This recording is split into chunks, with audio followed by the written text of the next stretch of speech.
അതെ, ഒരു 3 കിലോ അരി വേണം. 3 കിലോ അരി. അപ്പൊ 165. വേറെ എന്തെങ്കിലും വേണോ? ഒരു ആ കേക്ക് ഒരെണ്ണം എടുത്തോ. കേക്ക് അപ്പൊ 200. പൈസ? അയ്യോ ചേട്ടാ, പൈസ എടുക്കാൻ മറന്നുപോയി.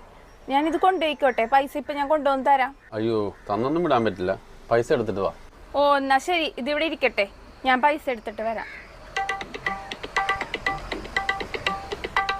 ഓ പിന്നെ ഇതൊക്കെ വെറുതെ തട്ടിപ്പായ ചേച്ചി, വെറുതെ ഉടായിപ്പണ. കാണുമ്പോൾ തന്നെ അറിയാം നമ്മിത് എത്ര കണ്ടേക്കണം. ഇപ്പം അടുത്ത കടയിൽ പോയിട്ട് ഇതുപോലെ തന്നെ സാധനം മേടിച്ചിട്ട് പൈസ എടുത്തില്ല എന്ന് പറയും. അവർ കൊടുക്കുകയാണെങ്കിൽ മേടിച്ചിട്ട് പോകും, പിന്നെ വരികയില്ല.